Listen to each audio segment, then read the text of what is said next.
Saudara, tiga pasangan capres-cawapres menghadiri deklarasi kampanye damai yang digelar KPU. Acara yang digelar di halaman kantor KPU ini juga diikuti perwakilan parpol, pemerintah hingga penegak hukum. KPU menyebutkan deklarasi ini bertujuan agar pemilu berjalan jujur dan adil di mana semua pihak yang terlibat mengikuti aturan yang berlaku.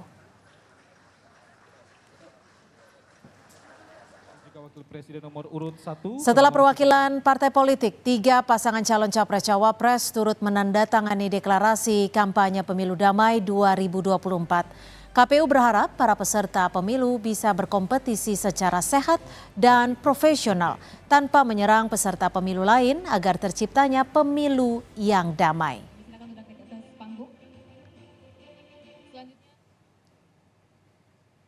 Sebelumnya, tiga capres dan cawapres resmi menandatangani deklarasi kampanye damai, tertib dan taat hukum dalam rapat koordinasi nasional Sentra Penegakan Hukum Terpadu. Bawaslu menyebut deklarasi ini bertujuan agar pemilu berjalan netral dan damai, serta mengikuti semua aturan yang berlaku.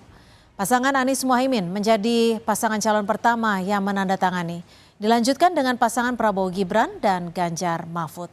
Acara yang berlangsung di kawasan Sudirman Jakarta Pusat ini diselenggarakan Bawaslu bekerja sama dengan Polri dan Kejaksaan Agung. Saya mewakili Bawaslu beserta seluruh jajaran hingga pengawas pemilu tingkat kelurahan dan desa mengajak kepada seluruh peserta pemilu, calon anggota DPR dan DPRD dan tim kampanye untuk bersama-sama menjaga komitmen untuk melaksanakan kampanye sesuai dengan ketentuan peraturan perundang-undangan, menjauhi tindak politik uang, tidak melakukan politisasi sara, tidak menyebarkan hoaks dan ujaran kebencian demi mewujudkan pemilu yang aman, damai, dan demokratis. Kami sebagai anggota Badan Pengawas Pemilu Indonesia meminta kepada seluruh pengawas pemilu yang hadir dalam ruangan ini bahwa sekarang sudah tahapan kampanye pemilu.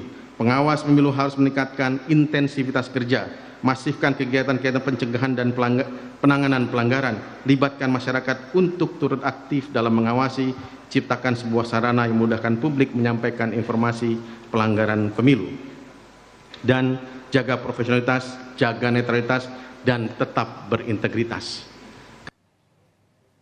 Selain Bawaslu, hari ini KPU juga menggelar deklarasi Pemilu Damai 2024. Informasi selengkapnya kita tanyakan ke jurnalis Kompas TV Nanda Aprilia dari kantor KPU Menteng, Jakarta Pusat.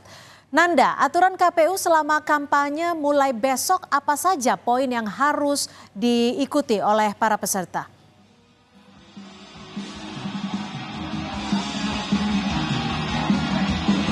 Ya, Cynthia, artinya kalau merujuk dalam pasal Undang-Undang Nomor 7 Tahun 2017 yang mengatur tentang pemilu, nanti aturan terkait yang mengatur soal kampanye ini artinya sudah diberlangsungkan atau sudah diterapkan, mengingat besok kita sudah menginjak masa kampanye pemilu 2024 yang berlangsung selama 75 hari ke depan sampai dengan 10 Februari 2024 mendatang.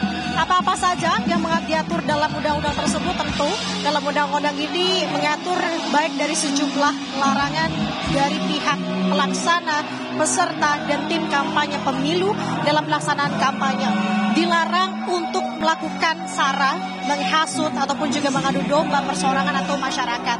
Tadi juga kita sudah mengikuti rangkaian acara hari ini, Cynthia, terkait dengan pesan tersebut pun disampaikan oleh Ketua KPU Hashim Asyari dalam sambutannya, di mana meminta setiap ketiga pasangan calon presiden maupun wakil presiden untuk melaksanakan kampanye dengan jujur dan adil.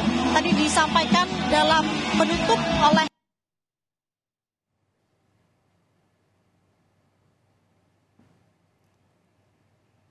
Baik, sepertinya ada gangguan teknis. Artinya saat ini kampanye pemilu damai sudah dideklarasikan oleh ketiga pasangan calon dan saat ini acara di KPU sudah usai dilakukan dan hanya menunggu acara hiburan seperti itu. Terima kasih Nanda Aprilia melaporkan langsung dari KPU Jakarta.